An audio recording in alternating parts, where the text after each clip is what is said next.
The Rain Queen's Return. Part 1. The Drought. The Last Good Morning.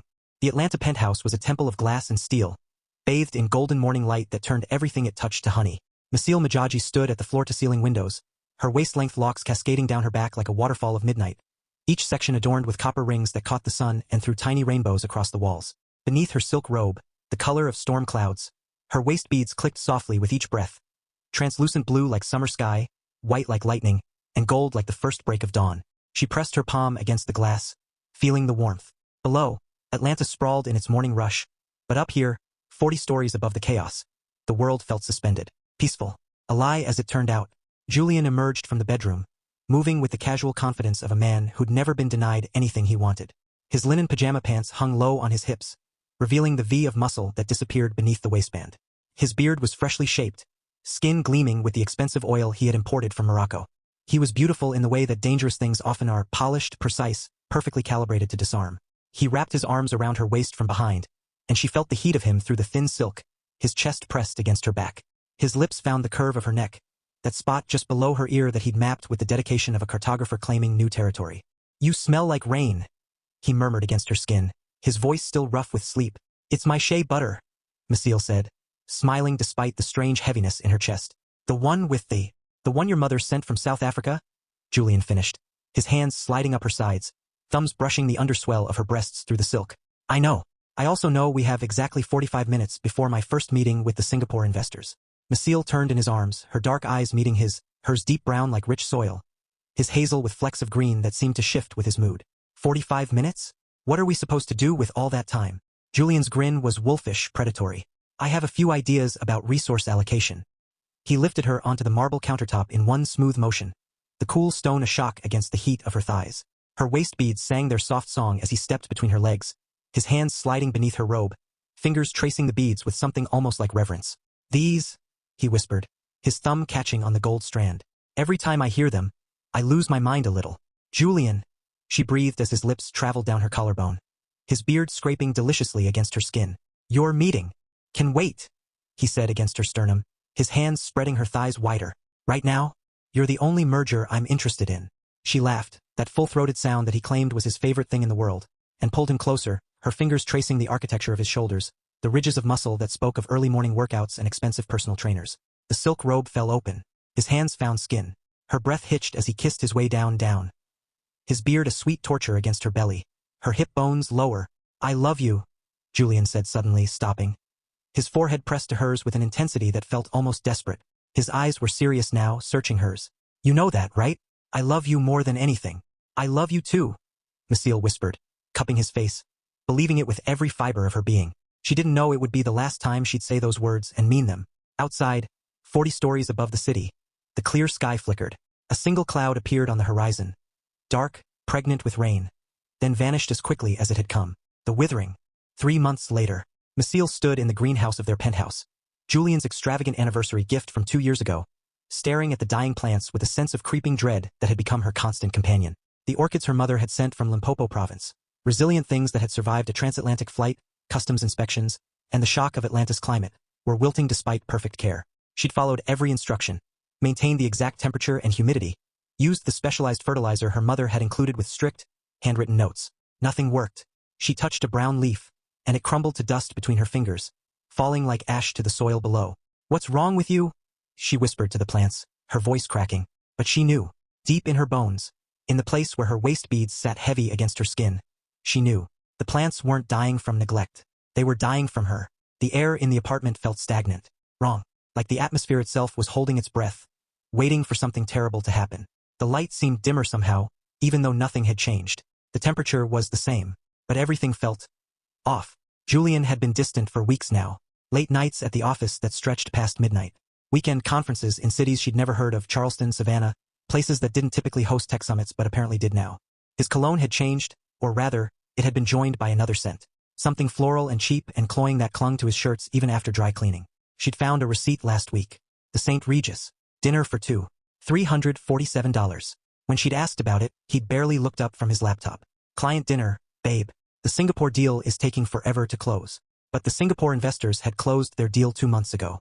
Masele's waist beads felt heavy against her hips, heavier than they'd ever been. They hadn't felt this way since since she'd left South Africa, since she'd turned her back on the summons from her father's kingdom, since she'd chosen Julian over her birthright. Her phone buzzed. A text from Julian. Working late again. Don't wait up. She looked at the timestamp. 9:47 p.m. He'd sent the same text, word for word, 3 nights this week. Last week it had been 4. Masele closed her eyes, breathed deep, forced herself to find calm in the center of the growing storm inside her chest. Outside, thunder rumbled despite the weather forecast promising clear skies. The meteorologists would be baffled come morning. The secretary. Advanced Tech Solutions, downtown Atlanta. Masele arrived unannounced at 10:15 p.m., carrying dinner in a bag from Fasika, Julian's favorite Ethiopian restaurant. She'd ordered his favorites. Doro what, kitfo, injera still warm from the oven. The receptionist's eyes widened when she stepped off the elevator. Mrs. Vance. Mr. Vance didn't mention you were. It's a surprise, Masele said smoothly, her smile not quite reaching her eyes. She was already walking toward the executive floor, her heels clicking against the marble with purpose. The office was dimly lit, that eerie after-hours quiet where every sound echoes. Most employees had gone home to their families, their lives, their honest relationships. But light spilled from Julian's corner office, and through the frosted glass, Masele saw 2 silhouettes. One standing, one sitting on the desk, both too close. She pushed the door open without knocking. Julian sat on the edge of his mahogany desk, the one she'd helped him pick out when he'd landed his first major investor. Elena, his secretary, stood between his legs, her hands on his chest, fingers spread possessively over his heart. His hands gripped her hips, pulling her closer, his face tilted up toward hers. They weren't kissing. Not yet. But the intention hung in the air between them like smoke, thick and unmistakable. The bag of food slipped from Masele's fingers. It hit the floor with a wet thud. Masele! Julian jumped up, his face cycling through surprise, guilt, then settling on something practiced, controlled. He smoothed his shirt, his tie already loosened, top button undone. This isn't. Don't, Masele said quietly. Elena stepped back, smoothing her skirt with trembling hands. She wore Masele's vintage Hermes scarf, the one with the royal blue and gold pattern, the one that had been missing for 3 weeks, the one Masele's mother had given her before she died. That's mine, Masele said, her voice still quiet but with an edge that could cut glass. She pointed at the scarf. I can explain, Julian started, moving toward her. Can you? Masele's voice remained eerily calm, but the lights flickered overhead. The computer screens glitched. Can you explain why your secretary is wearing my mother's scarf? Why she's in your office at 10 p.m.? Why her lipstick is on your collar? Why you've been working late? For 3 months while I've been dying inside our apartment. Nothing happened, Elena said quickly, her voice high and thin, desperate. She was younger than Masele had realized, maybe 25, with that fresh-faced look of someone who hadn't yet learned that actions have consequences. We were just talking about the quarterly reports. Mr. Vance was just... Shut up, Masele said, and a crack of thunder made the entire building shudder. All 3 of them looked up at the ceiling. Rain began hammering against the windows with sudden violence. That wasn't me asking you. Julian, explain. Now. Julian's jaw tightened. His hands went to his hips, his power pose, the one he used in boardrooms when he was about to destroy a competitor's proposal. But his eyes wouldn't meet hers. Fine. You want honesty. He laughed. But it was bitter, cruel. Elena and I have been seeing each other. Yes, for 2 months. But can you blame me, Masele? You're never really here. Even when you're standing right in front of me, you're somewhere else. Lost in your head, dreaming about some magical kingdom that doesn't even exist anymore. My father's kingdom exists, Masele said, her voice dangerously soft. Your father abandoned you. Julian's voice rose, and there it was, the anger he'd been holding back. He left you in a suburb of Johannesburg with your mother and never looked back. You're not a princess, Masele. You're just a girl with good bone structure and a lot of old stories. You're living in a fantasy while I'm building an empire in the real world. The rain intensified, not gradually. It exploded against the windows like 1,000 fists demanding entry. Elena gasped, backing toward the wall. What the hell? I wanted someone present, Julian continued, his voice cutting through the storm's roar. Someone who doesn't make the goddamn plants die just by being sad. Someone who can smile without looking like she's carrying the weight of a dead civilization. Someone normal. Someone easy. The word hung in the air like a slap. Masele stared at him. This man she'd loved. This man she'd chosen over her heritage. This man she'd built her entire American life around. She looked at his face. Really looked. And realized she didn't recognize him anymore. Maybe she never had. Easy, she repeated, tasting the word. You wanted easy. She turned to Elena, who was pressed against the window now, staring at the impossible storm outside, her face pale with fear or guilt or both. You can have him, Masele said. But you should know. Everything you think you're getting? The money, the lifestyle, the man who makes you feel special? It's already gone. It's been gone. You just don't know it yet. She walked to the door, her movements controlled, graceful, Every inch the queen she'd been born to be. Masele, wait! Julian's voice cracked. She stopped but didn't turn around.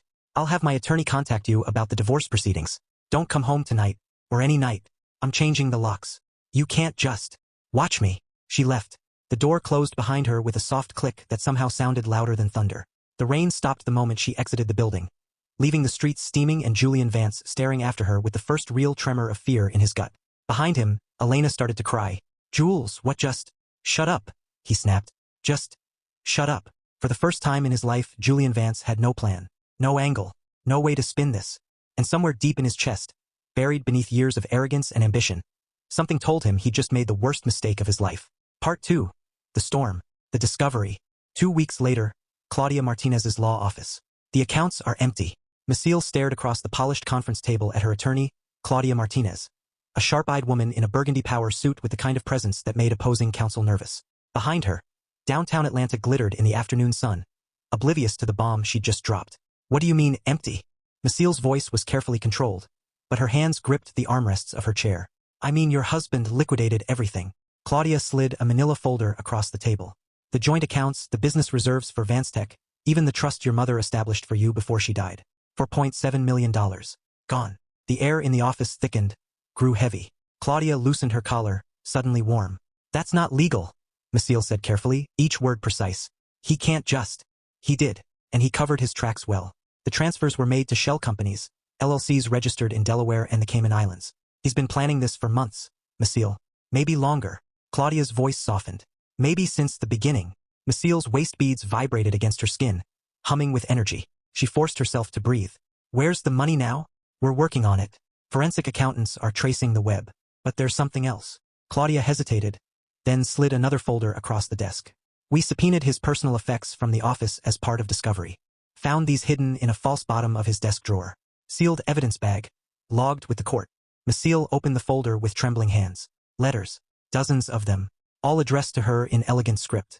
All with foreign postage stamps. South African stamps bearing the image of a lion beneath a rain cloud and the words Balobedu Kingdom, Limpopo Province. Her hands shook as she opened the first one, dated 3 years and 2 months ago, to Princess Masele Majaji, daughter of the rain. Your father, King Koshi Majaji VI, sends his greetings and his love. The succession is in turmoil. Your brother Lethabo grows weaker with each season that passes. The rains do not come as they should. The people cry out for the true rain queen. You must return before the drought becomes permanent. The throne awaits its rightful guardian. Your ancestors call to you. Can you not hear them? With hope and desperation. Chief Counselor Kadi. 3 years. Julian had hidden these for 3 years. There are more, Claudia said quietly, watching Masele's face. 37 letters total, spanning from 3 years ago to last month. And wire transfer receipts. Your father's estate sent money for your return journey. Over $200,000 across multiple transfers. Julian intercepted it all. Deposited it into one of his shell accounts. Masele's vision blurred. The windows of the office fogged over instantly, condensation appearing as if the temperature had dropped 40 degrees. The letters. Masele's voice broke. They thought I was ignoring them. My father thought I didn't care. My brother. She opened another letter, this one from 8 months ago. Dearest sister, I am dying. The doctors say it is tuberculosis, but Kadi says it is the land itself, punishing me for taking a throne that was never meant for me. I was arrogant to think a king could do what only a queen can do. Please come home. Not for me. I know I have wronged you by claiming your birthright, but for our people, for the land that cries out for rain. Your brother, Lethabo. He was dying, Masele whispered. My brother was dying and begging me to come home, and I never knew. I thought they'd forgotten about me. Claudia's expression was gentle but furious. Julian made sure of that. He's been systematically cutting you off from your family for years. The letters, the money, probably phone calls too, we're checking with the service provider. This is financial abuse, Masele. It's also fraud, embezzlement, and identity theft. Where is he now? Masele asked, her voice hardening. He and Elena checked into the St. Regis yesterday. Penthouse suite. Charged to a VanceTech corporate card, which, by the way, is also illegal use of company funds. Apparently they're celebrating the Singapore deal closing. The sky outside turned black. Not gray, not overcast. Black. Like someone had drawn a velvet curtain across the sun. Office workers in the building across the street pointed at their windows in confusion. Celebrating, Masele repeated. With your money, Claudia confirmed. Well, technically with his investors' money, but we'll get to that. Masele. She leaned forward. Are you okay? The weather. Get me everything, Masele interrupted, standing. Her eyes had changed. They held the gray of storm clouds now, swirling with barely contained fury. Every letter, every receipt, every lie documented. File a criminal complaint with the FBI. Fraud, embezzlement, identity theft, wire fraud. I want him buried so deep he'll never see daylight again. That's my girl, Claudia said, standing as well. But where are you going? Masele was already at the door, pulling on her coat. A long black trench that swirled around her like smoke. To remind my husband what a real storm looks like. Masele, wait, Claudia called after her. Don't do anything that could compromise the case. I won't, Masele said. I'm just going to talk to him, that's all. Just talk. But as she stepped into the elevator and the doors closed, Claudia watched the storm clouds gather above the city and thought, God help him. The double life. The St. Regis Hotel penthouse suite that same evening. Julian opened the door in a plush hotel robe, a glass of champagne in his hand. When he saw Masele standing in the hallway, his practiced smile faltered for just a fraction of a second before sliding back into place. You can't be here. This is harassment. Masele pushed past him without a word, her shoulder catching his chest hard enough to make him stumble back. The champagne sloshed over his hand. Hey, this is a private. She stopped dead in the middle of the suite's living room. Elena sat on the cream sofa in a silk negligee. Baby pink, expensive, probably purchased an hour ago from the hotel boutique. But that wasn't what made Masele's blood run cold. On the coffee table between them, 2 champagne flutes, a half-eaten room service spread, and a leather folder embossed with the Vanstech logo. But next to Elena on the sofa sat another woman. Late 30s, professional-looking even in casual clothes, with her hand resting possessively on Elena's knee. Who? Masele started. Get out, Masele said to all of them, her voice deadly quiet. She has every right to be here, Julian said, placing himself between Masele and the women. This is my room. Paid for with my money, Masele interrupted. Every cent you spent on this room, on her, on your little celebration, that was my inheritance. My mother's money. Money meant to help me return home. Jules, maybe I should go, the other woman said, standing. Nobody moves? Masele commanded, and something in her voice made them all freeze. Julian, who is she? Elena's face had gone white. She clutched a pillow to her chest like armor. Julian's jaw worked. Finally, he laughed, that same bitter sound from his office. You want to know? Fine. That's Nicole, Elena's girlfriend. We have an arrangement. The words hung in the air like poison gas. An arrangement, Masele repeated slowly. Elena and I have an understanding, Julian said, his voice taking on that smooth, boardroom quality. She helps me at the office. We have fun together, and I don't mind when she sees Nicole on the side. It's very modern, very evolved. You wouldn't understand. Oh, I understand perfectly. Masele's laugh was sharp enough to cut. You've been playing both of us. Sleeping with Elena, letting her think she's special, while she's actually in love with someone else. Using company money to fund your little menage. Does Nicole know you've been embezzling? Nicole stood up, looking between them. Embezzling? Elena, what is she talking about? Nothing, Elena said quickly. She's just bitter about the divorce. Sit down. Masele's voice cracked like thunder. An actual thunder answered from outside. All 3 of them jumped. She threw the folder Claudia had given her onto the coffee table. Letters scattered like condemned souls. You hid these, for years. While my father was dying, while my brother was begging me to come home, you were stealing my birthright, intercepting my family's money, and spending it on this. She gestured at the champagne, the negligee, the whole sordid scene. Julian's face went hard, defensive. Your birthright?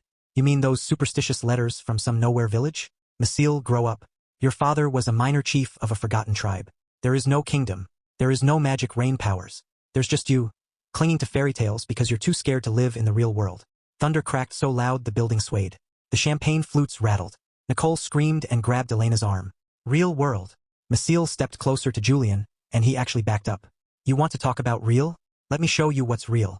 She pulled out her phone, her hands perfectly steady despite the rage flowing through her like electricity. On the screen, a bank statement. This is your Delaware LLC, the one you thought was untraceable. My attorney found it, and the wire transfers to Elena's account. $47,000 over 6 months. Company funds. She swiped to another screen. And this is the payment you made to Nicole's art gallery. $30,000 for a corporate collection. Except Vanstech doesn't own any art. You were just funneling money to your mistress's girlfriend to keep your little triangle happy. Elena's face drained of color. You said that was a legitimate business investment. Shut up, Julian snapped at her with sudden venom. Embezzlement, Masele continued, her voice gaining strength. Wire fraud. And this. She held up another document.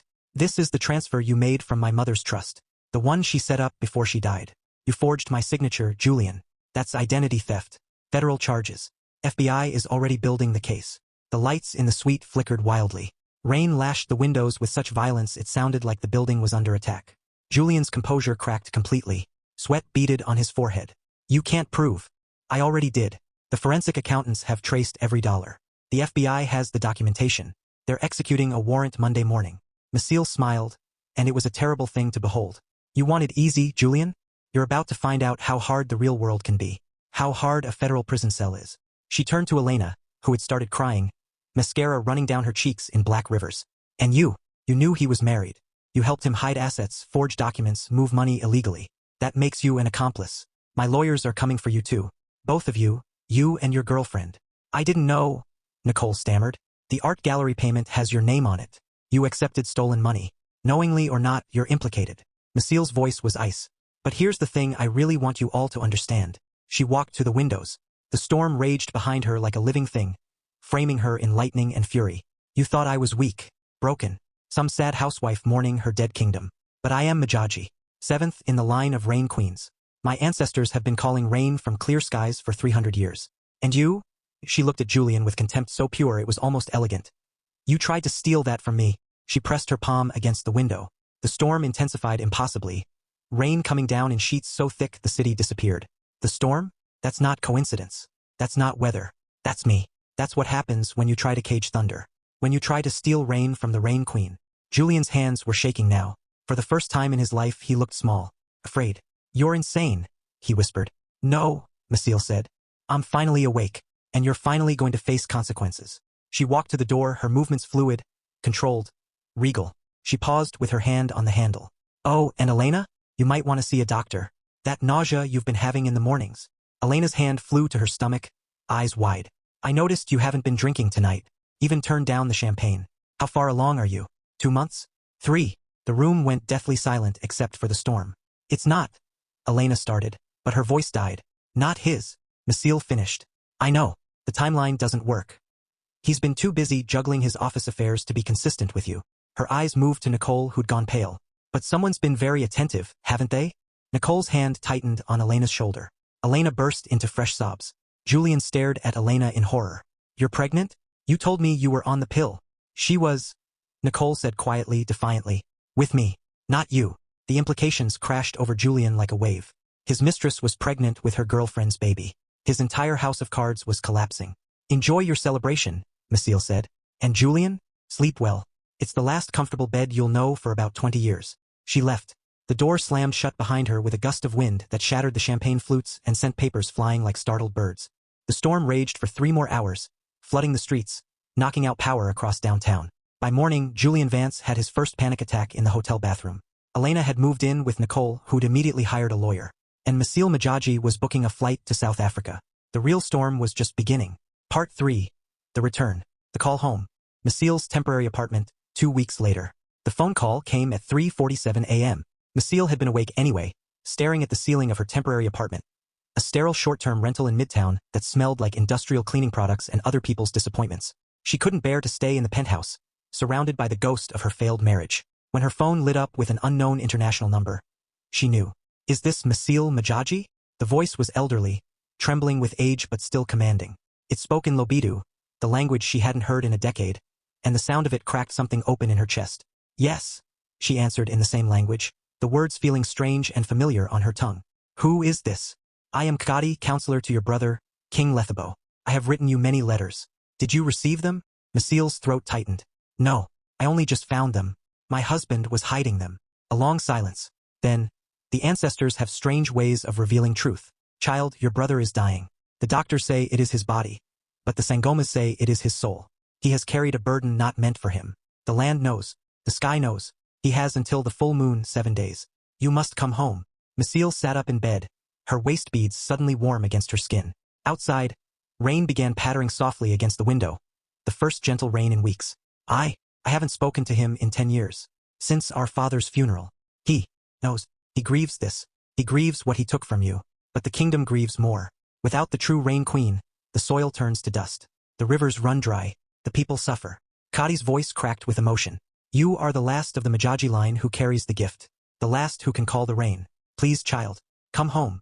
Masele closed her eyes. She could feel it now, the pull she'd been ignoring for a decade.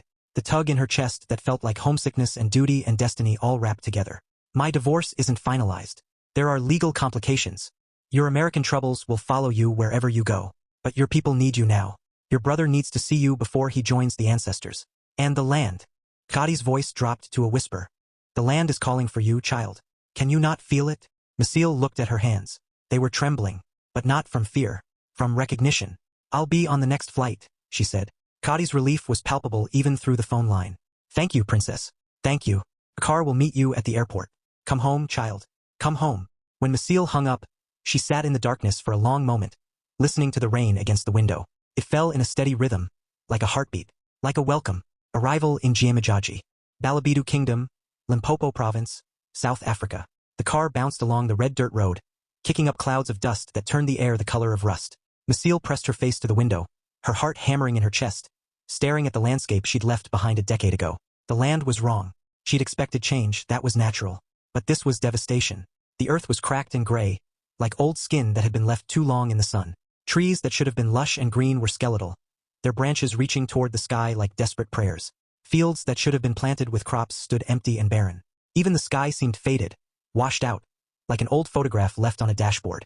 It has not rained in 8 months, the driver said quietly, an elderly man named Samuel who'd introduced himself as the keeper of the royal garage. Not since King Lethabo took to his bed. Before that, only scattered storms. Nothing like the old days, when your grandmother was queen. My grandmother, Masele whispered. I barely remember her. She died when you were 6. But the land remembers. Look, they crested a hill, and the royal compound sprawled below them. A sprawling collection of traditional rondavelles with their distinctive cone-shaped thatched roofs, interspersed with more modern buildings of concrete and tin, all of it flying the flag of the Majaji. A golden lion beneath a blue rain cloud, the ancient symbol of power and providence. Masele stepped out of the car, and the moment her feet touched the soil, the wind picked up. She felt it like a shockwave through her body, recognition, welcome, need. The land knew her. Her waist beads sang, vibrating against her skin with an intensity that made her gasp. The wind grew stronger, swirling around her like eager hands, tugging at her locks, her clothes.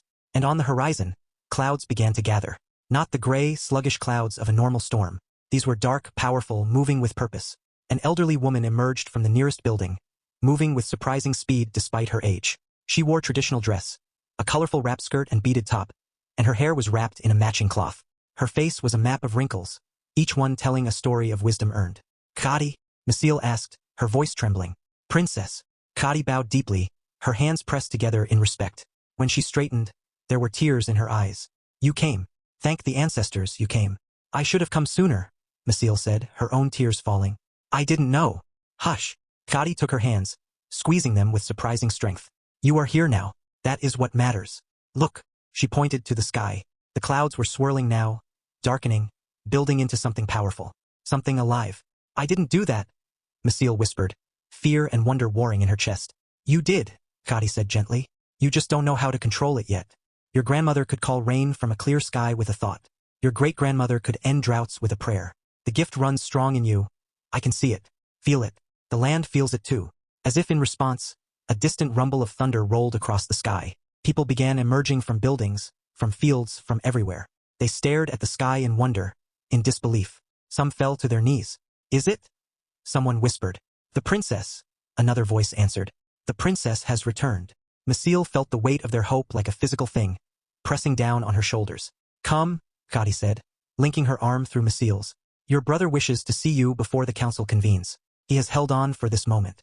Held on to tell you the truth. The dying king. The royal bedchamber.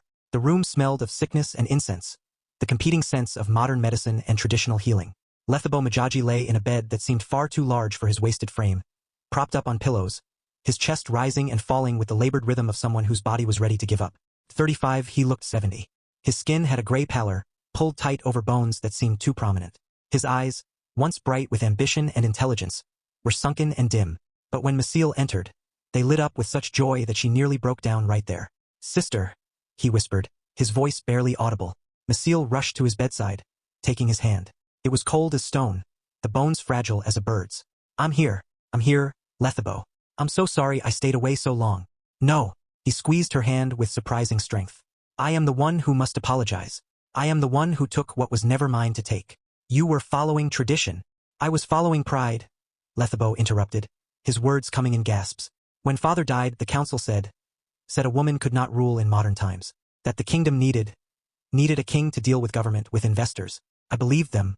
I believed I could be what you were meant to be. He gestured weakly at the window, at the dying land beyond. But a king cannot make it rain. Only the queen can. I learned this too late. The land, it's been rejecting me. Slowly, month by month. The crops fail. The wells run dry. And I grew sick with the land. The Sangomas say I'm being consumed by a guilt I won't release. You're going to get better, Masele said, hearing the desperation in her own voice. I'm here now. We'll figure this out together. No, Lethabo smiled sadly. My time is over. The ancestors have shown me. I die with the old moon. But you will heal the land. The council will fight you. They are old men who fear change, who fear a woman's power. But you must be strong. You must take what is yours. Tears streamed down Masele's face. I don't know how. I've been gone so long. I've forgotten. You have forgotten nothing. The gift is in your blood. The ancestors will teach you. Listen to the rain. It speaks in rhythms older than language. He squeezed her hand again, his eyes intense despite his weakness. Promise me. Promise you'll take the throne. Promise you won't let them give it to some distant cousin or political appointment. I promise, Masele whispered. Say it. Say, I will be the Rain Queen.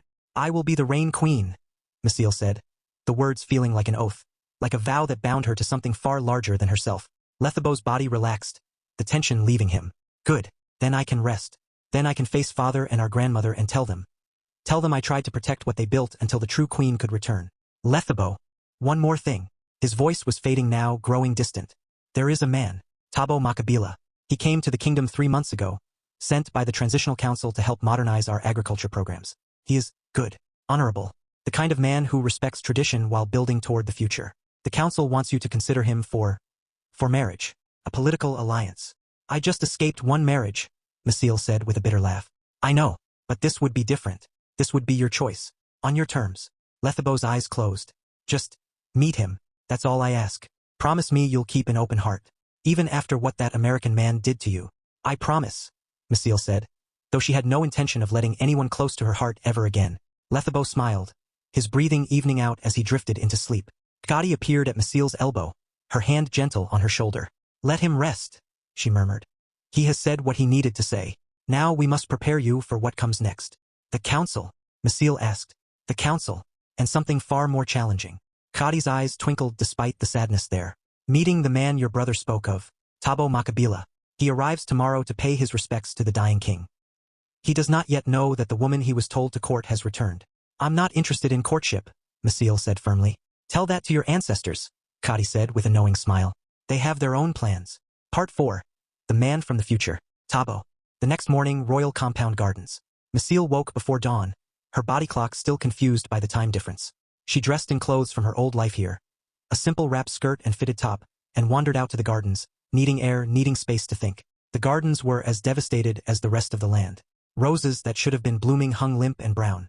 The fountain in the center was dry, its basin cracked. But something made her walk there anyway, drawn by a force she couldn't name. She found a man kneeling by the fountain, his hands in the dry soil, his brow furrowed in concentration. He was tall, broad-shouldered, with skin the deep brown of fertile earth. His hair was cut close, graying slightly at the temples.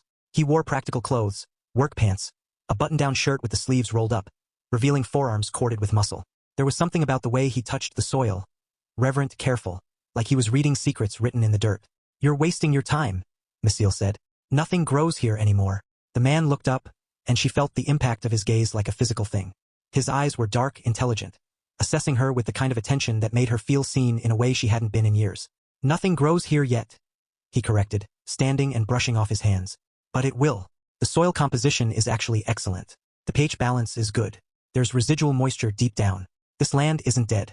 It's just sleeping, waiting. Waiting for what? For the right person to wake it up.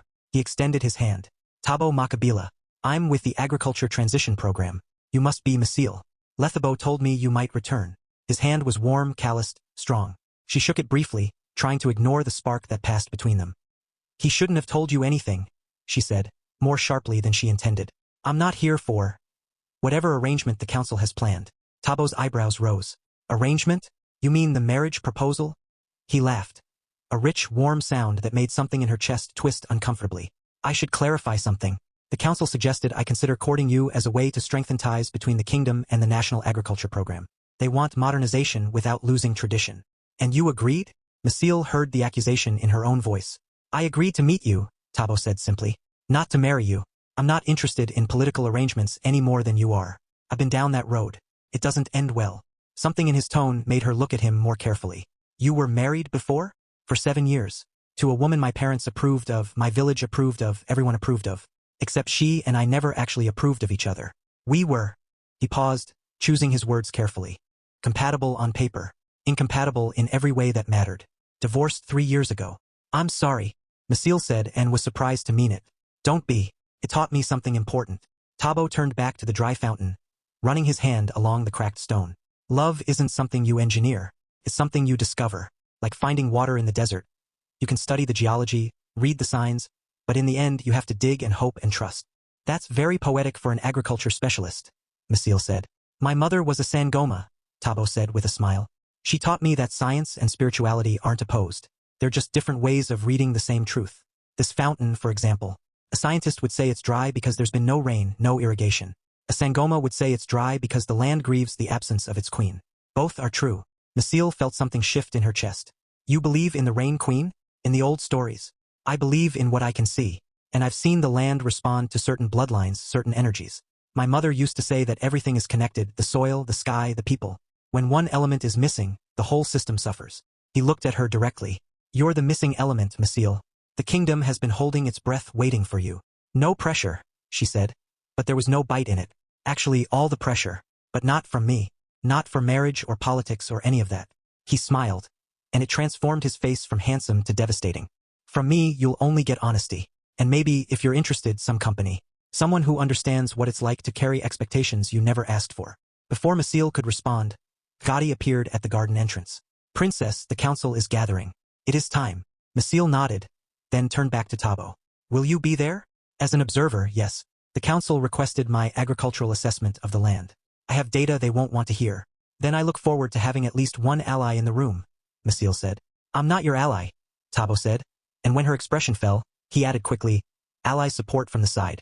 I'll be standing with you. There's a difference. Their eyes held for a moment too long.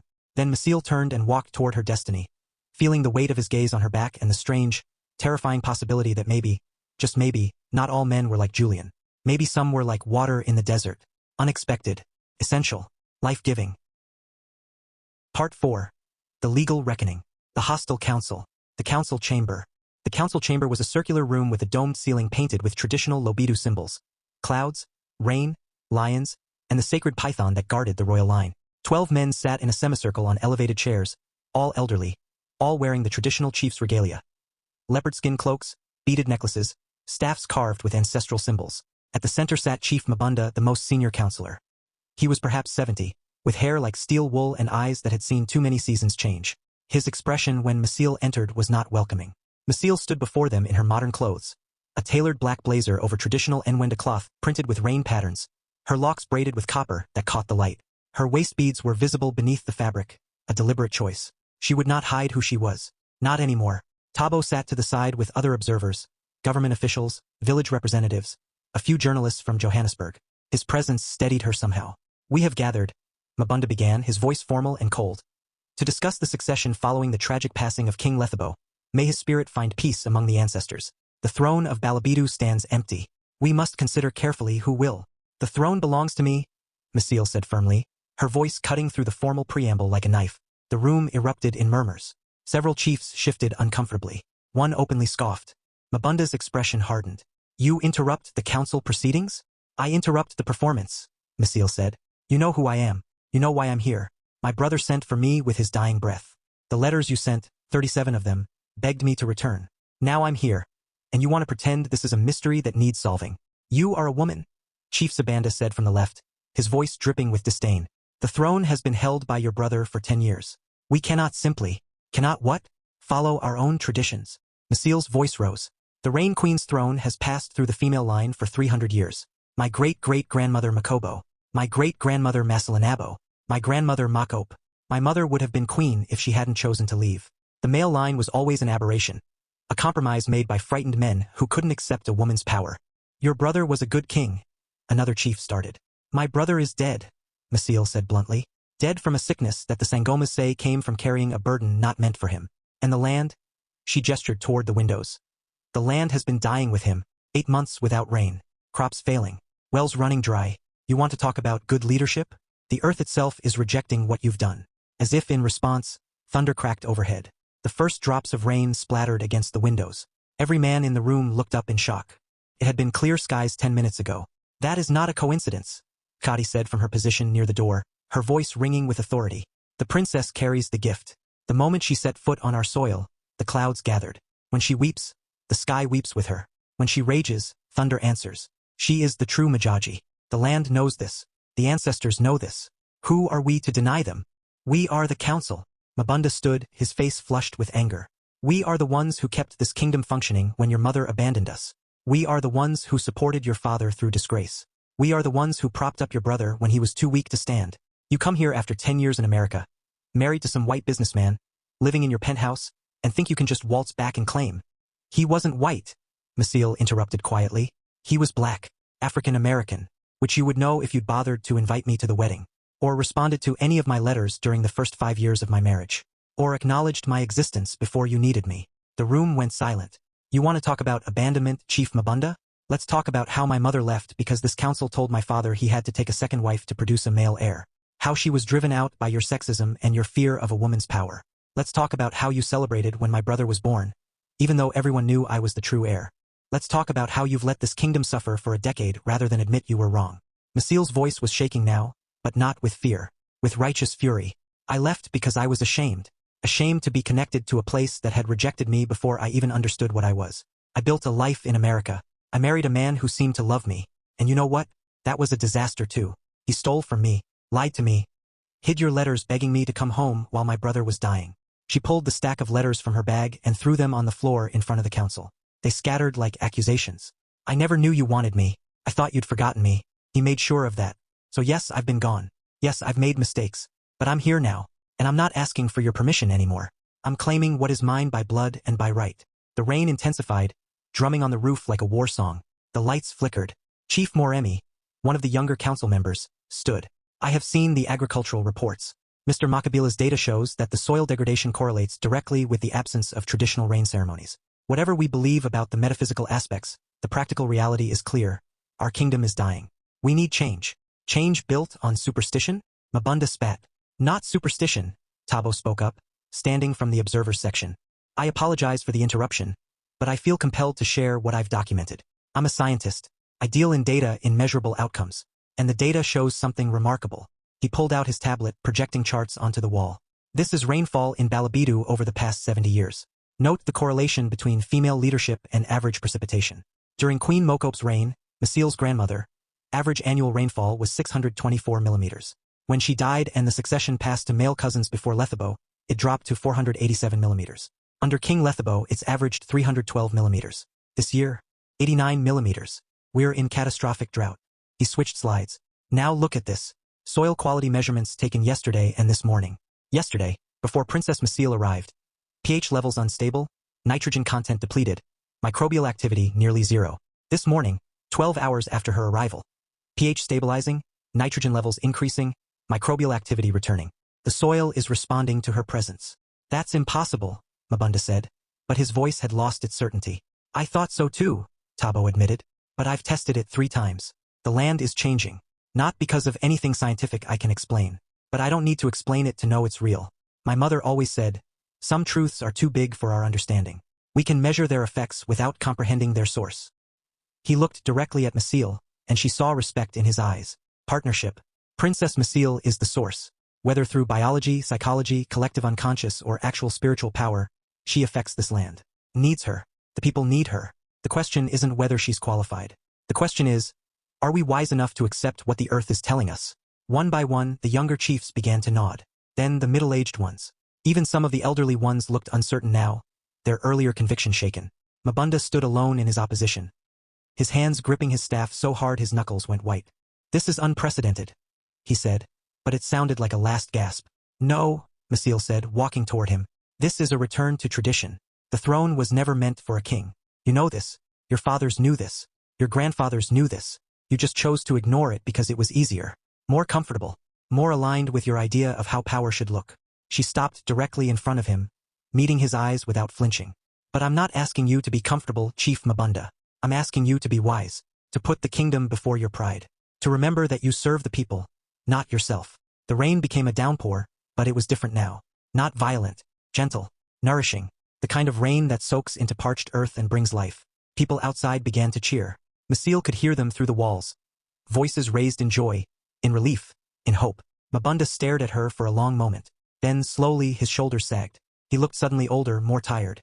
Very well, he said quietly. But you must prove yourself. The coronation rites are ancient and demanding. They require you to commune with the ancestors, to call rain from your own spirit, to demonstrate that you carry the gift in truth and not just in name. If you fail them, the council will have grounds to deny your claim and appoint another successor. I won't fail, Masele said. Then we have an accord. Mabunda bowed his head slightly, not in deference, but in grudging acknowledgement. The coronation will take place in 1 month, at the next full moon. Until then, you will study with the Sangomas. Learn the prayers. Prepare your spirit.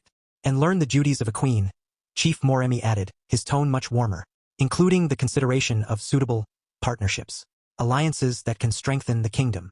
His eyes flickered meaningfully toward Tabo. Masele felt her cheeks warm. I'm still married, technically, until the divorce is finalized. We received word this morning, Kadi interrupted, stepping forward with a document. Your American attorney sent this by emergency courier. Your husband has agreed to an expedited divorce. All terms accepted. He signed the papers from his jail cell. Jail cell? Masele blinked. The FBI arrested him yesterday. The news is all over the international press. Kadi's smile was sharp. Apparently, his crimes were even more extensive than initially believed. The arrest. Flashback. Atlanta, FBI field office, 2 days earlier. Julian Vance sat in an interrogation room. His expensive suit rumpled. His carefully groomed appearance shattered. His hands were cuffed to the table. Across from him sat Special Agent Monica Chen and Agent Jamal Brooks. Let me make sure I understand this correctly, Agent Chen said, spreading files across the table. You embezzled $4.7 million from your wife's inheritance and family trust. You fraudulently transferred funds from Vance Tech Solutions to shell companies you controlled. You forged your wife's signature on multiple legal documents. And you've been running a separate Ponzi scheme targeting tech investors for the past 3 years.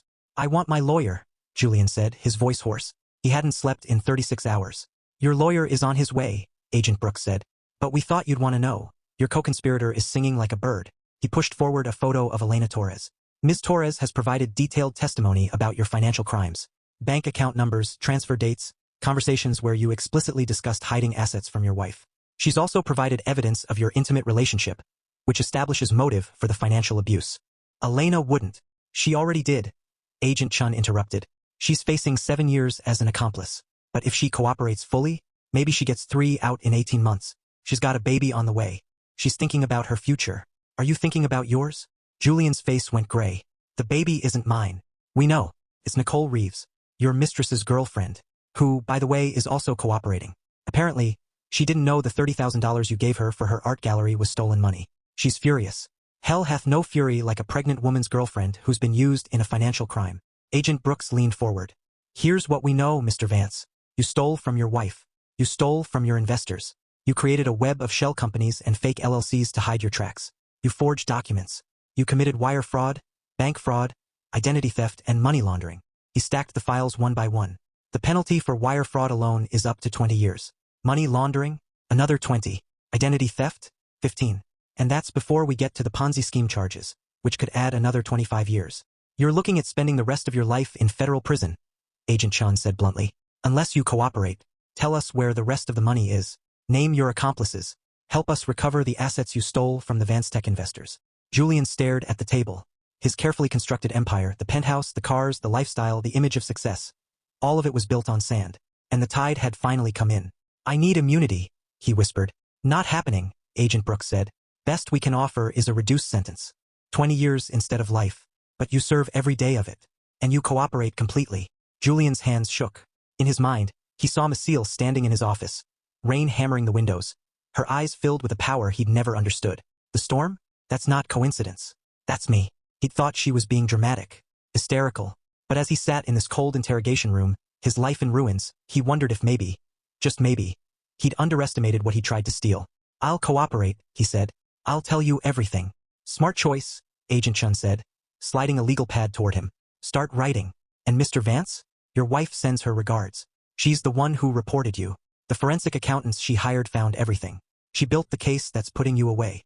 Julian picked up the pen with shaking hands and began to write. Outside, in the Atlanta sky, rain began to fall. Part 5. The Awakening. The Sangomas Training. 1 week later, the Sacred Grove. Masele knelt on a woven mat in the Sacred Grove, surrounded by 5 Sangomas, traditional healers and spiritual guides. The eldest, Mama Kona, was a tiny woman who might have been 60 or might have been 100, with eyes that seemed to see through time itself. The gift is not something you learn, Mama Kona said, circling Masele slowly. It is something you remember. It lives in your blood, in your bones, in the way your heart beats. Your ancestors have been calling rain for 300 years. You carry their knowledge. You just have to listen. I don't know how, Masele admitted. The vulnerability felt strange. In America, she'd learned to be controlled, polished, perfect. Here, she was being asked to crack herself open. Because you're still thinking like an American. Another Sangoma, Ngono Grace, said with a laugh. In your head, analyzing, trying to understand. The rain doesn't come from understanding. Comes from feeling, from connection. Mama Kona knelt in front of Masele, taking her hands. Tell me, when did you first know you were different? Masele thought back. I was 6. My grandmother, your Queen Makop, was still alive. There was a drought. Not like now, but bad enough. The elders were worried. I remember my grandmother took me to this grove. She taught me a song. Sing it, Mama Kona commanded. Masele opened her mouth, and the words came back as if they'd been waiting all these years. Pola, pola, tluyametsi, Nguana walona, Oyago rapila, Balwets, Ba swara, Ba hloka pola, Marua fitlha, a tlasetsa pola. Rain, rain, elephant of waters. Your child calls to you. The sick suffer, they lack rain. Clouds arrive, bring the rain. As she sang, the air changed, grew heavy, expectant. What happened when you sang it then? Mama Kona asked. It started to rain. Not a lot, just a little. Enough. My grandmother laughed and said I had the gift. That one day, I would be queen. Masele's voice broke. Then she died, and my father remarried. And they had Lethabo, and everyone forgot about me. No one forgot, Mama Kona said gently. They were afraid. A 6-year-old child who could call rain with a song. That kind of power frightens people, especially men who want to believe power belongs to them. She stood, pulling Masele up with her. Your grandmother sent you away, to your mother, to safety, because the council would have tried to control you, to use you. She wanted you to grow up free, to choose this power, not have it forced upon you. She never told me that, Masele whispered. She told your mother, who told us, who waited for you to be ready. Mama Kona smiled. And now you are. So we will teach you what your grandmother would have taught you. How to listen to the rain. How to call it. How to be the conduit between earth and sky. Over the next 3 weeks, Masele learned. She learned to feel the moisture in the air, to sense when clouds were forming miles away. She learned the prayers, the songs, the dances that her ancestors had used. She learned to quiet her mind and listen to the land itself. Its thirst, its hope, its ancient memory of abundance. And slowly, her control grew stronger. A thought could bring clouds. A song could bring drizzle. A prayer could bring the kind of rain that soaked deep into the soil and woke sleeping seeds. But there was one thing she couldn't control. The storm inside her own heart. Tabo's courtship. Royal compound. Evening. Tabo had taken to visiting Masele in the evenings, after her training with the Sangomas. At first, he'd come with reports, agricultural data, soil samples, recommendations for post-drought recovery. But lately, the reports had become an excuse. Tonight, he found her sitting by the dry fountain in the garden, her fingers trailing in the dirt. Penny for your thoughts? He said, sitting beside her. I don't think we use pennies here, Masele said with a slight smile. Point taken. Rand for your thoughts. She looked at him, really looked. He'd become familiar in these weeks. The way he moved with quiet confidence. The way his eyes crinkled when he smiled. The way he listened like her words mattered. Like she wasn't just a queen in waiting but a person worth knowing. I was thinking about my marriage, she admitted.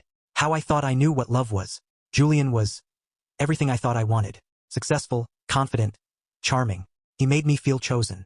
Past tense, Tabo observed. He made me feel chosen until I realized I was just another acquisition. Another asset to manage. He didn't love me. He loved what I represented. The exotic African princess he could bring to cocktail parties. The beautiful wife who made him look good. Her voice was bitter now, raw. And the worst part? I let him. I minimized myself to fit into his life. Stopped talking about my heritage because it made him uncomfortable. Stopped wearing traditional clothes because they didn't match his aesthetic. Stopped calling rain. She laughed harshly. Because that's insane, right? Who calls rain? You do, Tabo said simply. Masele looked at him. You really believe that? Even with all your science and data? I believe what I see. And I see you. He shifted closer, his voice low and serious. I see a woman who's been told her entire life that her power is too much, too strange, too threatening. And I see a woman who's finally remembering that her power isn't something to apologize for. It's something to celebrate. You don't know me, Masele said. but there was no conviction in it. Then let me. Tabo's hand covered hers in the dirt. No pressure, no expectations, no political arrangements. Just, let me know you, the real you, the one who calls storms and quotes agricultural data, the one who's brilliant and broken and brave enough to come home. Masele's breath caught. His hand was warm over hers, solid, real. I'm still technically married, she said weakly. Technically, not actually. Your divorce is final in 3 days. The papers are signed. Julian is in prison where he belongs. You're free, Masele. Maybe it's time to act like it. I don't know how to be free, she admitted. I've spent 10 years being careful, controlled, the perfect wife to a man who didn't deserve it. Then be imperfect with me, Tabo said. Be messy, be angry, be powerful, be whatever you need to be. He stood, pulling her up with him. The garden suddenly felt very small, very intimate. Come with me tomorrow, he said. I want to show you something. What? A surprise. Trust me. I don't trust easily anymore. I know. He smiled, and it was gentle, patient. But maybe start with something small. One afternoon. One surprise. See how it feels. Masele hesitated, her heart hammering. Every instinct screamed to protect herself, to build walls, to never let anyone close again. But something else whispered too. Something that sounded like her grandmother's voice. Don't let him steal your joy too. Don't let Julian's betrayal make you hard. Okay, she said. One afternoon. Tabo's smile could have lit the dark garden. Tomorrow, 10 a.m. Wear something you don't mind getting dirty. He left her standing there, and for the first time in months, Masele felt something other than anger or grief. She felt anticipation. Above her, clouds gathered. But this time they were soft, gentle. This time they felt like hope. The field of possibility. The next day, experimental farm. Tabo drove Masele 40 minutes outside Giamajaji, to a piece of land that had once been productive farmland. Now it was cracked earth and dust like everywhere else, except for one section. One rectangular plot, maybe half an acre, where tiny green shoots were pushing through the soil. Masele gasped. How? I brought soil from the royal compound, Tabo said, helping her out of the truck. From the area right around where you've been doing your training with the Sangomas. I wanted to test a hypothesis. He led her to the plot, kneeling in the dirt. Look at these seedlings. Corn, beans, squash, traditional crops. I planted them 2 weeks ago, right after you arrived. Usually, in soil this degraded, germination rates would be maybe 10%, with most seedlings dying within days. But look. He pointed to row after row of healthy green shoots. 95% germination. And they're thriving, growing faster than they should. The soil around the royal compound, where you spend your time, is healing, regenerating. And when I bring that soil here, it spreads the effect. Masele knelt beside him, touching the tiny plants with wonder. This is because of me? This is because of you, Tabo confirmed. Your presence, your energy, whatever you want to call it. It's changing the land, healing it. And if we can document this, study it, we can develop techniques to help other communities. Sustainable agriculture that works with the land's natural rhythms instead of fighting them. He looked at her with such intensity it made her breath catch. Do you understand what this means, Masele? You're not just a symbolic leader. You're not just a cultural figurehead.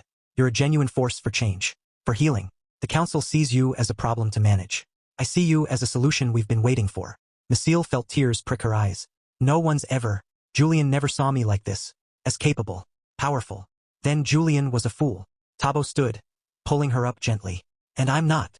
They stood in the field of impossible green, surrounded by evidence of her power, and Masele felt something shift inside her. I want to kiss you, Tabo said suddenly, his voice rough. I've wanted to since the moment I saw you in that garden, looking like a storm made flesh. But I need you to know. I don't expect anything. I don't need anything. I want you to know that someone sees you, all of you, and finds you extraordinary. Masele's heart pounded. The council can make suggestions, but you're the queen. You decide who shares your throne, or if anyone does. He cupped her face gently, his thumb brushing her cheekbone. I'm not trying to claim you, Masele. I'm just trying to show you that you're worth choosing. She closed the distance between them, her lips meeting his with a hunger that surprised them both. The kiss was nothing like kissing Julian had been. Julian had been practiced, smooth, calculated. This was raw, honest, urgent. Tabo kissed like a man who'd been waiting his whole life for this moment. Like she was water and he was drought. Like they were two forces of nature recognizing each other. When they broke apart, both breathing hard, the sky had darkened. But not with anger, with anticipation. Was that okay? Tabo asked, his forehead resting against hers. That was... Masele laughed, surprised by her own joy. That was unexpected. Good unexpected or bad unexpected? Terrifying unexpected, she admitted. I'm scared, Tabo, of feeling this, of hoping again, of trusting someone with my heart after what Julian did. Then don't trust me with your heart, Tabo said. Not yet. Let me earn it. Day by day, kiss by kiss, moment by moment. No pressure. No rush. Just possibility. Thunder rumbled softly overhead. Did you do that? Tabo asked with a grin. I don't know, Masele admitted. I'm still learning to control it. Sometimes it just responds to what I'm feeling. And what are you feeling? She looked up at the gathering clouds, then back at him. Like maybe the drought is ending. In more ways than one. It started to rain. Gentle, warm, perfect. They stood in the experimental field, getting soaked, laughing like children, surrounded by the impossible green of new growth. And Masele thought, this is what coming home feels like. Part 6. The Divorce Reckoning. Elena's Testimony. Federal Courthouse, Atlanta 2 weeks before the coronation. Elena Torres sat in the witness box, her hands folded over her small but visible baby bump. She wore a modest navy dress, her hair pulled back, her makeup minimal, the picture of repentant cooperation.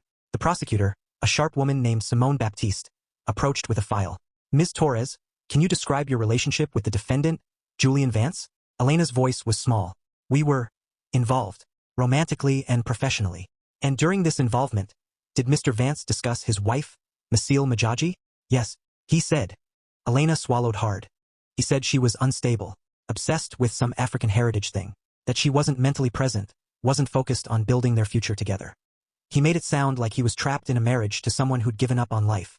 Did you believe him? I wanted to, Elena admitted. It made what we were doing seem less wrong, like I was saving him from something. Did he ever mention hiding correspondence from her? Elena's hands tightened. Yes, he kept letters from her family in South Africa. Showed me one once. Said they were trying to scam her, get money from her based on some fake royal title. He said he was protecting her from being exploited. But he was actually intercepting money her family sent to her, correct? Yes. Money that totaled over $200,000? Yes. And you helped him move these funds through various accounts? Elena's voice dropped to a whisper. Yes. Why? Because he told me we were building a future together. That once his divorce was final, we'd use that money to start fresh. Maybe move to Europe. Start a new tech company. He made it sound romantic. Like we were Bonnie and Clyde, but, without the violence. Someone in the courtroom laughed. The judge shot them a look. When did you realize Mr. Vance was lying to you? When Masele showed up at the hotel? Elena said, tears starting to stream down her face. She had documents, evidence. She knew everything. And the way she looked at me, not with anger, really, with pity, like I was too stupid to see what was obvious. That Julian was using me the same way he'd used her. What happened after that confrontation? Julian turned on me immediately, told me to shut up, treated me like I was garbage. That's when I realized he'd never loved me. I was just convenient, useful. And when I stopped being useful, I'd be discarded too. Is that when you contacted the FBI?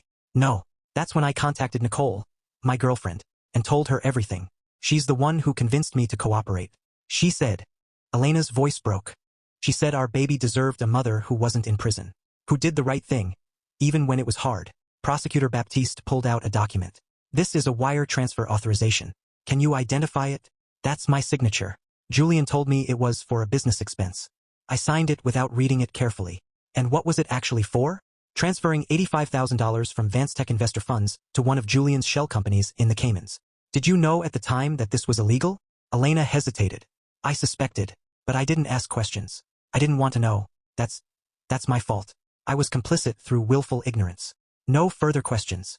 Julian's defense attorney stood. A gray-haired man named Frank Kellerman who looked like he'd rather be anywhere else.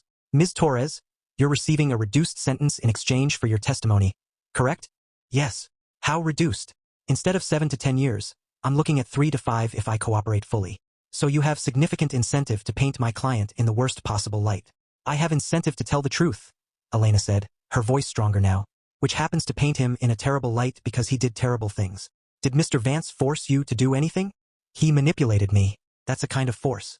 But did he hold a gun to your head? Threaten you? No. He seduced me, with promises and affection and the fantasy of a life that was never real. That's its own kind of violence. The defense attorney switched tactics. You're pregnant, Ms. Torres. Is the baby Mr. Vance's? Elena's chin lifted. No. Whose is it? My girlfriend Nicole's. We used a sperm donor. So you were cheating on Mr. Vance while you were helping him embezzle funds. I was in a relationship with a woman I actually loved while Mr. Vance was using me as a pawn in his scheme to defraud his wife and investors. Those aren't equivalent. But it speaks to your character.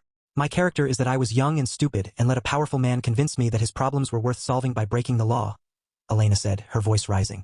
Your client's character is that he systematically stole from his wife, her family, his investors, and anyone else he could exploit. He forged documents. He lied to federal investigators. He created a web of shell companies to hide his crimes. And when his wife confronted him, he tried to destroy her credibility by calling her unstable. Don't talk to me about character. The courtroom was dead silent. No further questions, the defense attorney said, sitting down. As Elena stepped down from the witness stand, she looked at Julian for the first time. He wouldn't meet her eyes. She walked past him, one hand protectively over her stomach, and thought, at least my baby will have one parent who learned from their mistakes. Scene 16. The verdict. 1 week later, the jury deliberated for 4 hours. When they returned, the forewoman stood and read the verdict. On the count of wire fraud, guilty. On the count of money laundering, guilty. On the count of identity theft, guilty. On the count of embezzlement, guilty. On the count of fraud against investors, guilty. Julian Vance showed no emotion. He'd been coached by his attorney to remain still, composed. But his hands, cuffed in his lap, shook. The judge, an elderly African-American woman named Constance Wright, looked at him over her glasses. Mr. Vance, you have been found guilty of multiple serious federal crimes. Before I pass sentence, do you have anything to say? Julian's attorney whispered urgently in his ear. Julian shook his head, standing. I do, Your Honor. Keep it brief. Julian cleared his throat. I want to say that I'm sorry. To my investors who trusted me. To my employees who believed in the company we were building. He paused. To my ex-wife, Masele. I didn't understand what I had until I destroyed it. I thought I was building an empire, but I was really just building a prison for both of us. She deserved better. She deserved honesty. She deserved love that didn't come with conditions. His voice cracked. I can't undo what I've done, but I want the record to show that the person I hurt most was the person who least deserved it. Masele, if you're watching this, and I suspect you might be, I'm sorry. For all of it. For stealing from you. For lying to you. For hiding your family's letters. For trying to make you smaller so I could feel bigger. You were always the extraordinary one. I was just too insecure to admit it. He sat down. Judge Wright's expression didn't soften. Mr. Vance, I've presided over financial crimes for 23 years. I've seen Ponzi schemes, insider trading, embezzlement of every flavor. But what you did, systematically stealing from your own wife, intercepting letters from her dying family members, forging her signature to drain accounts meant for her security, that's a special kind of cruelty. She consulted her notes. The sentencing guidelines suggest 15 to 20 years. Given the scope of your crimes, the number of victims, and the egregious nature of the financial abuse against your spouse, I'm sentencing you to 22 years in federal prison. You'll serve every day of it. No parole. No early release.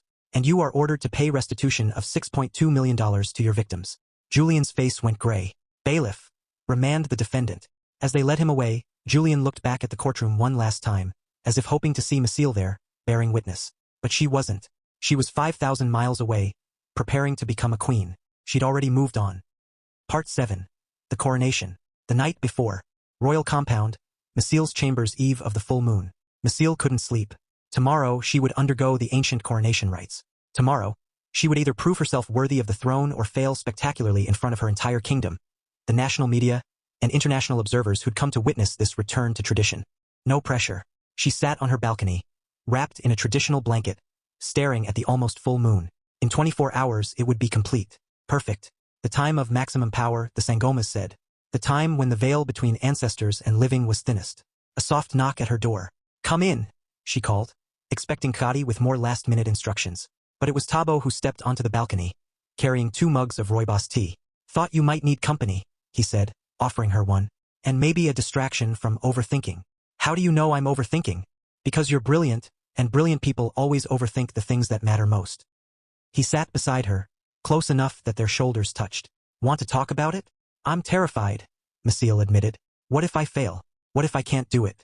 What if the ancestors reject me? They won't. You don't know that. I know you, Tabo said simply. I've watched you train for 3 weeks. I've seen you call rain from clear skies. I've watched you heal soil just by walking on it. I've seen you face down a council of men who wanted you to fail and make them believers. You're ready, Masele.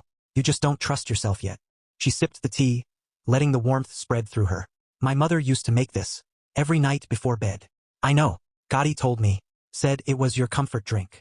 Masele looked at him. This man who'd somehow become essential to her in just 3 weeks. Who brought her tea and believed in her and kissed her like she was rain in the desert. Tabo, whatever happens tomorrow, I need you to know something. Don't, he said gently. Don't say goodbye. Don't prepare for failure. You're going to walk into that sacred grove, you're going to commune with your ancestors, and you're going to call down the kind of rain this kingdom hasn't seen in decades. And then you're going to be crowned queen, and I'm going to be the proudest man in attendance. You sound very certain. I am certain. Because I've never met anyone more destined for something than you are for this. He set down his mug, turning to face her fully. You were born for this throne, Masele. Your grandmother knew it. Your mother knew it. Your brother knew it. The land knows it. The only person who doesn't seem to know it is you. I know it, she whispered. That's what scares me. What if I know it and I still fail? What if my certainty isn't enough? Then you get up and try again, Tabo said. But you won't fail. You want to know why I'm so sure? Why? Because you've already survived the worst drought of your life. 10 years married to a man who tried to make you small. Who stole your inheritance, your connection to home, your sense of self-worth. You survived that. You escaped that. You came home and faced people who doubted you and made them see the truth. If you can survive Julian Vance, you can survive anything. Masele felt tears prick her eyes. I never thought about it that way. Well, start. He wiped a tear from her cheek with his thumb. You're stronger than you know, Masele Majaji. And tomorrow you're going to prove it to everyone. Including yourself. She kissed him then, fierce and grateful and full of hope. He kissed her back with a tenderness that made her chest ache. When they broke apart, she rested her forehead against his. Stay with me tonight? She asked. Not like that. I just don't want to be alone. I'll stay as long as you need me, Tabo promised. They sat on the balcony, wrapped in blankets, watching the moon climb higher. Tabo told her stories about his childhood. About his mother the Sangoma who taught him to respect mysteries he couldn't solve. Masele told him about her grandmother. About the one summer she'd spent learning rain songs before everything changed. Somewhere around 3 a.m., Masele fell asleep against his shoulder. Tabo stayed awake, keeping watch, one arm around her, protecting her peace. Above them, clouds gathered in anticipation of what was to come. The rites of the Rain Queen. The sacred grove, dawn. Masele stood alone at the edge of the sacred grove as the sun began to rise. She wore the traditional blue and white robes of the Majaji, hand-woven cloth that had been blessed by every Sangoma in the kingdom. Her locks were unbound, falling like a river of midnight down her back, adorned with copper rings that sang softly in the breeze. Her waist beads were visible beneath the sheer outer robe, blue, white, and gold, the colors of sky and rain and sun. No shoes, no jewelry except the ancestral beads. Nothing between her and the earth. The grove was ancient. Trees older than memory stood in a perfect circle, their branches forming a canopy that filtered the early light into something holy. At the center stood the sacred baobab tree, the oldest living thing in the kingdom, its trunk carved with the names of every rain queen who had come before. Masele walked forward slowly, feeling the grass beneath her feet, the morning dew cold against her skin. With each step, her waist beads sang louder. At the base of the baobab, a stone basin filled with water from the first rain she'd brought. Mama Kona stood beside it, ancient and powerful, her face painted with white clay in traditional patterns. Behind Masele, at the edge of the grove, hundreds gathered. The council, the people of Jiemajaji, government officials, international press with their cameras and skeptical eyes, and Tabo, standing at the front, his face full of quiet faith. Masele Majaji, Mama Kona's voice carried across the grove. Daughter of the rain, seventh in the line of queens. You have come to claim your birthright, but birthright must be proven. Blood must be tested. Power must be revealed. Masele bowed her head. I am ready. Then drink from the basin. Speak the names of your mothers. Call the rain from your own spirit. Show us that the gift lives in you, not as memory, but as truth.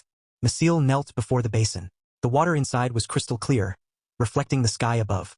She could see her own face, older than when she'd left, marked by suffering and strength. She dipped her hands into the water. It was cold, electric, alive. Majaji Makobo, she began, her voice steady. First of our line. She who called rain in the time of great drought. She who saved the people when all hope was lost. The sky flickered. Cloud appeared. Majaji Maselenabo, second of our line. She who brought rain for the planting and rain for the harvest. She who taught the people to read the sky. More clouds. Darker now. Majaji Makoma, third of our line. She who brought rain to end the war. She who taught that water is stronger than weapons. Thunder rumbled, distant but growing closer. Majaji Kasethamang, fourth of our line. She who brought rain in the year of fire. She who showed that destruction and creation are sisters. The wind picked up, swirling around the grove. Majaji Makop, fifth of our line. My grandmother. She who raised me. She who taught me the songs. She who died too soon but left her power in my blood. The clouds were gathering now, dark and heavy and full of promise. Masele's voice grew stronger, more certain. Majaji Siegeling, sixth of our line. My mother. She who chose love over duty. She who left this place but never stopped being queen in her heart. She who died far from home but sent me back to claim what she could not. Rain began to fall. Light at first. Tentative. Testing. Masele brought the water to her lips and drank. It tasted of earth and sky and lightning and home. It tasted of 300 years of women who had refused to be small. Who had called storms with their voices and healed droughts with their power. She stood, water dripping from her hands, and faced the sky. And now I am Majaji Masele, seventh of our line, daughter who was lost, queen who has returned. I carry the blood of rain-callers. I carry the gift of my grandmothers. I am the guardian of the drought and the bringer of abundance. I am the voice of clouds. I am the rain queen. She lifted her arms to the sky and sang. Not the song her grandmother had taught her, but something deeper, older. A song that came from her bones, from her blood, from the very center of her being. The words were Lobedu but older than Lobedu. The melody was human but older than humanity. It was the song of water calling to water, of earth crying out for sky, of the eternal dance between need and fulfillment. The sky opened. Rain fell in torrents. Not violent, not destructive but powerful, cleansing, life-giving. The kind of rain that soaks deep into the earth and wakes everything sleeping. The kind of rain that ends droughts and begins new seasons. People in the grove gasped, cried out, fell to their knees. Some wept, some laughed. Some simply stood with their faces turned to the sky, mouths open, drinking in the impossible. Masele stood at the center of it all, her robes plastered to her body, her locks heavy with water, her waist beads singing their joy. She felt the rain as an extension of herself. Not something she commanded, but something she was part of. A conversation between earth and sky, and she was the translator. She was the bridge. She was the queen. The rain fell for an hour. When it finally stopped, the grove was transformed. Flowers had bloomed. Grass had turned brilliant green. The trees seemed fuller, more alive. Mama Kona approached, her face streaming with tears and rain. The ancestors have spoken, she said, loud enough for all to hear. They have claimed you. The land has claimed you. The rain has claimed you. Who are we to deny what the universe has declared? She turned to the crowd. People of Balobedu, witnesses from near and far. I present to you Majaji Masele, the true rain queen, she who was lost and is found, she who was doubted and has proven, she who carries the gift in truth and power. The crowd erupted in cheers so loud they seemed to shake the earth itself. Chief Mabunda stepped forward, and for the first time since Masele had returned, he smiled. A real smile, warm and proud. I doubted you, princess. I was wrong. Forgive an old man his fear of change. He knelt before her. My queen, my rain queen, command me. One by one the other chiefs knelt. Then the people. Then everyone except Tabo, who stood tall and proud, watching her with eyes full of love. Masele walked to him through the kneeling crowd, rain still dripping from her hair. You're supposed to kneel, she said with a small smile. I'll kneel when you command me to, Tabo said. But right now I'd rather stand and see you clearly. See the woman who just called down heaven. See the queen who was always meant to be. She kissed him in front of everyone. A claim, a choice, a declaration. When they broke apart, she turned to face her people. Rise, she commanded. All of you rise. We have a kingdom to heal, and we do it together. The coronation ceremony. The royal grounds that evening. The formal coronation took place as the sun set, turning the sky the colors of fire and promise. 10,000 people had gathered. The entire population of Giamajaji and surrounding villages. Dignitaries from across South Africa. International press. Representatives from the national government, including the deputy president herself. The platform had been built in the center of the royal grounds, elevated so all could see. Masele walked through the crowd in her full regalia, azure robes embroidered with golden raindrops that caught the dying light. Her crown was a circlet of silver and copper, shaped like storm clouds with lightning bolt points. Her waist beads were on full display now, clicking with each step, a sound that echoed through the loudspeakers so everyone could hear the song of the ancestors. Chief Mabunda waited on the platform, holding the crown on a velvet cushion. His face was transformed, no longer skeptical or resistant, but genuinely reverent. Masele ascended the steps. Kati and Mama Kona stood on either side, witnessing. Mabunda's voice rang out across the grounds. People of Balobedu, honored guests, we gather at this sacred hour to witness the restoration of our throne to its rightful line. For 10 years we have struggled. For 10 years the rains have failed. For 10 years we have questioned our path. But the ancestors have been patient. They have waited. They have called their daughter home. And she has answered. He turned to Masele. Masele Majaji, you have proven yourself in the ancient ways. You have called rain from your spirit. You have walked with the ancestors and been claimed by them. Do you accept the throne? Do you accept the responsibility of being the bridge between earth and sky? Do you accept the burden of your people's hope? I do, Masele said, her voice clear and strong. Do you swear to rule with wisdom? To honor tradition while embracing necessary change? To protect the land and call the rains in their season? I do. Do you swear to be mother to your people? To carry their sorrows and celebrate their joys? To be the guardian of our past and the architect of our future? I do. Mabunda lifted the crown. Then by the power vested in me by the Council of Chiefs, by the will of the people, and by the grace of the ancestors, I crown you Majaji Masele, 7th Rain Queen of the Balobedu people. He placed the crown on her head, and the weight of it felt right. Not heavy, right? The crowd erupted. Drums pounded. Voices rose in the ancient songs of coronation. Ululations pierced the air like birdsong. Masele stood before her people, and as she raised her hand, the rain began again. Gentle, perfect, timed to her gesture like an orchestra responding to a conductor. I promise you, she said, her voice carrying across the grounds through the loudspeakers, that the drought is over, the land will heal. We will remember who we are. A people of rain, of abundance, of power that flows from honoring our roots while reaching for our future. The rain intensified slightly, as if emphasizing her words. We will build schools with roofs that don't leak. We will dig wells that don't run dry. We will plant crops that actually grow. We will honor the old ways while embracing new technology. We will be a kingdom that proves tradition and progress are not enemies, they are partners. The people cheered louder. And to those who doubted me, she looked at Mabunda, who smiled. Thank you. Your doubt made me prove myself. Your resistance made me find my strength. Your fear made me braver. We needed that friction to create the fire. She turned to Tabo, standing in the front row, rain streaming down his face. And to those who believed in me when I didn't believe in myself, her voice softened. Thank you for being my foundation when the ground felt unsteady. Thank you for seeing me when I felt invisible. Thank you for standing with me, not behind me. Tabo's smile could have lit the darkening sky. Masele looked out over her kingdom. The people who had suffered, who had waited, who had hoped against hope that their queen would come home. The rain falls, she called out. The land heals. The queen has returned. The queen has returned. They echoed back, their voices a thunder all their own. The celebration lasted deep into the night. Music, dancing, feasting. The rain fell steadily, soaking into parched earth, filling empty wells, bringing life back to a land that had been dying. And Masele danced with her people, her crown catching the firelight, her waist beads singing, her laughter free and unguarded and full of joy. She was home. She was queen. She was finally, completely herself. The reckoning. The final word from Atlanta. 1 week after coronation, Masele sat in her new office, a room in the royal compound that had been modernized with computers and Wi-Fi while maintaining its traditional aesthetics. She was reviewing agricultural proposals when Claudia Martinez's face appeared on her video call screen. Your Majesty, Claudia said with a grin. I'll never get tired of saying that. Just Masele is fine, Masele said, smiling. What's the update? The last of the recovered funds have been transferred to the kingdom's development account. $4.2 million total. The other $2.5 million is still tied up in legal proceedings, but we'll get it eventually.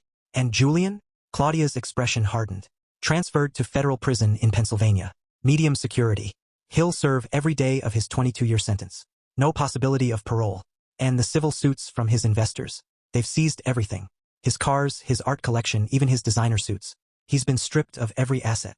Good, Masele said quietly. Elena Torres was sentenced to 4 years but will likely serve 2 with good behavior. She's already in a minimum security facility.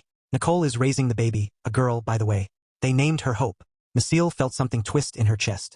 Not jealousy, not anger, just a strange sort of pity. Hope, that's actually beautiful. Elena writes to the court sometimes, Claudia said carefully.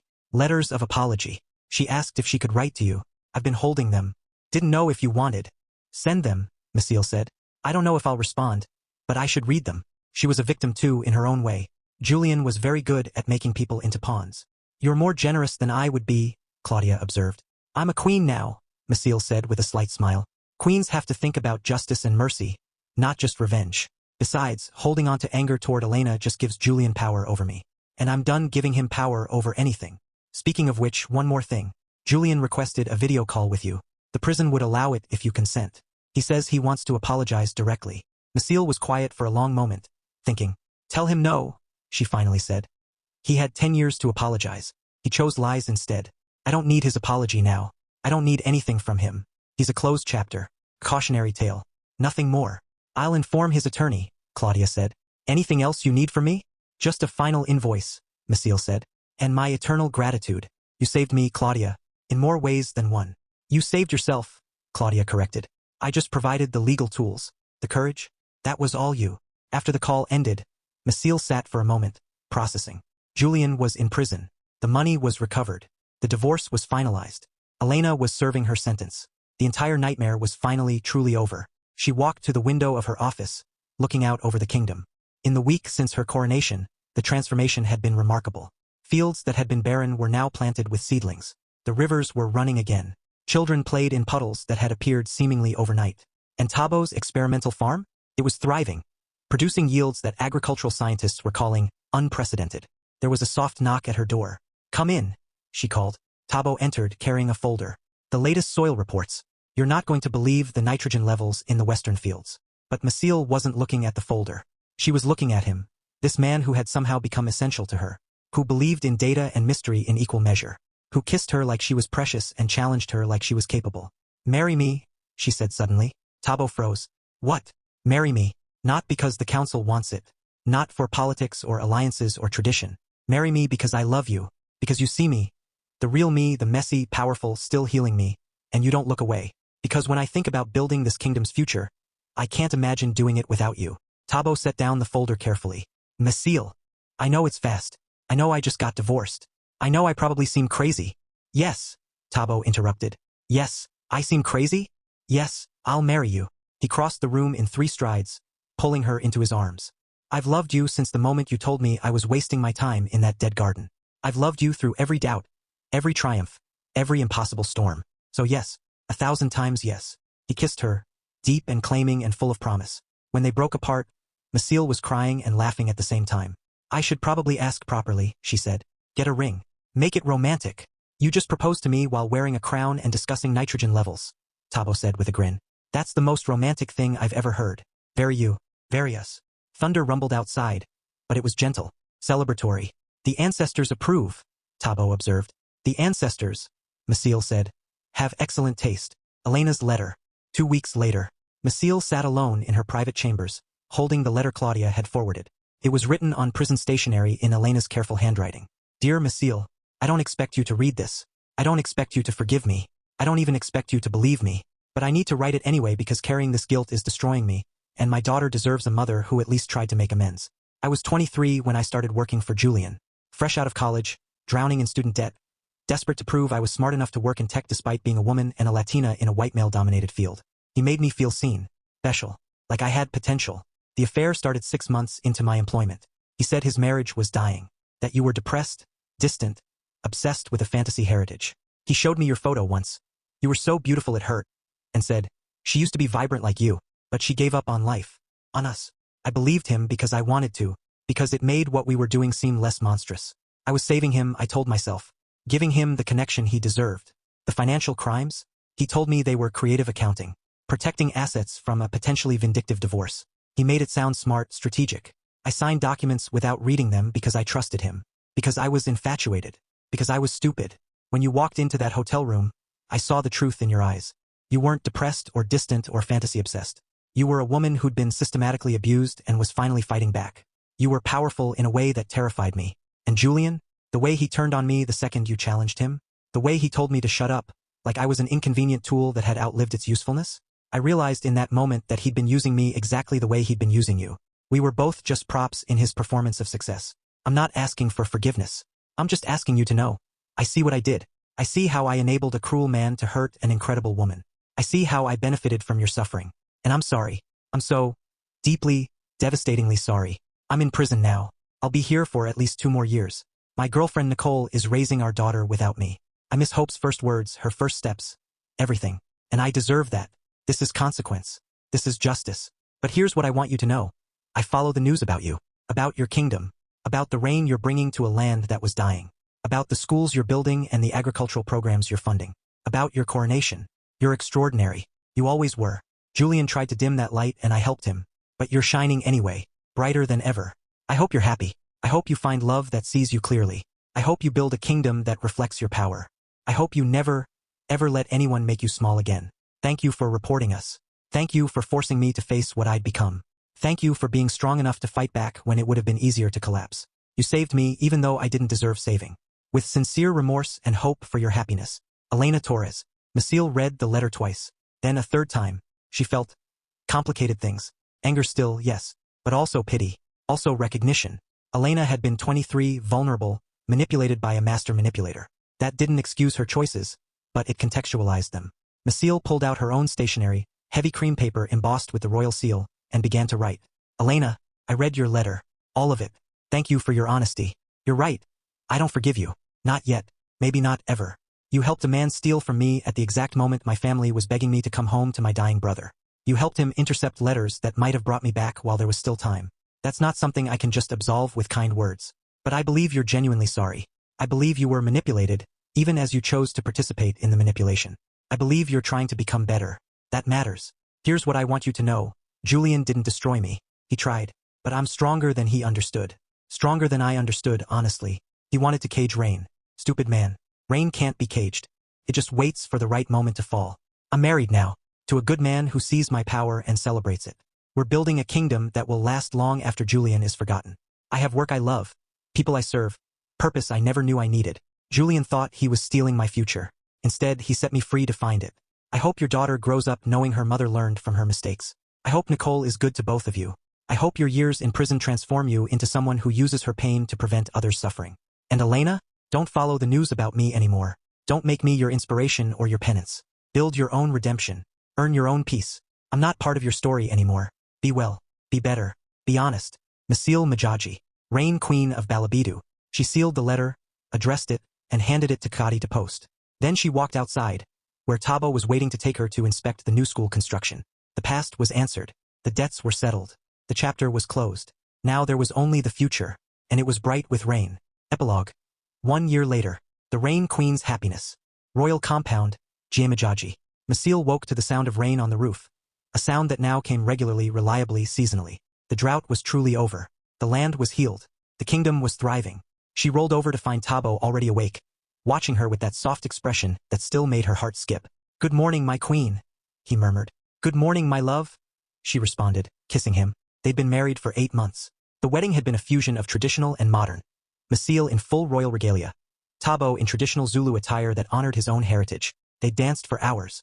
The rain had fallen gently, blessing them. No prenup. No hidden accounts. No secrets. Just partnership. Just love. Just two people choosing each other every day. "What's on the agenda today?" Tabo asked, running his hand down her arm.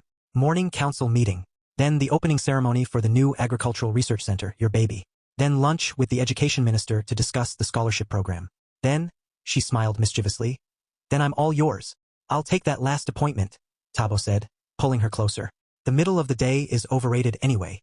They made love slowly, sweetly, with the rain providing a gentle soundtrack. Afterward, Masele showered and dressed in her daily uniform. Traditional wrap skirt with a modern blazer, her crown replaced with a simpler copper circlet, her waist beads always present. At the council meeting, Chief Mabunda, who had become one of her strongest allies, presented the quarterly agricultural reports. Crop yields were up 340% from the previous year. Wells were full. The experimental farms were producing foods that were being exported across South Africa. "Your Majesty," Mabunda said with genuine warmth, "you have done in 1 year what we failed to do in 10. The land knows its queen." After the meeting, Masele found a package on her desk. International delivery from the United States. She opened it carefully. Inside was a book, a published memoir titled The Rain Queen's Return. One Woman's Journey from Betrayal to Power by Claudia Martinez. A note was tucked inside.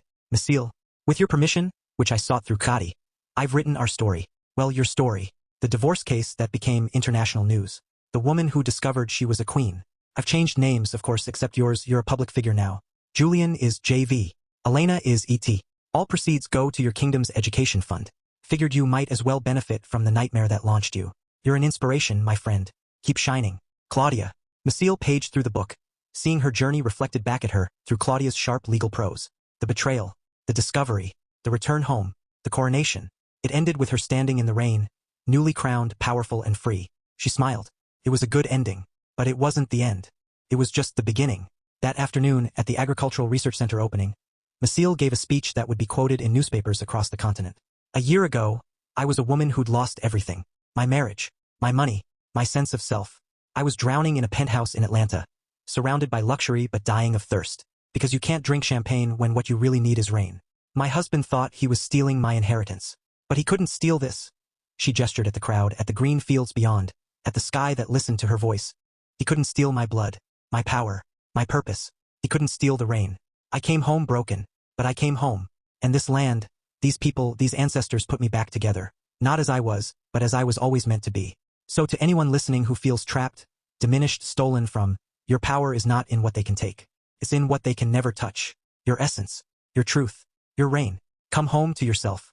The drought ends the moment you decide it does." The crowd erupted in applause. Tabo stood in the front row, tears streaming down his face, proud beyond words. That night, as they lay in bed, Masele's hand resting on her still flat stomach, she told him the secret she'd been keeping for 2 weeks. "I'm pregnant," she whispered. Tabo's eyes went wide. "You're really?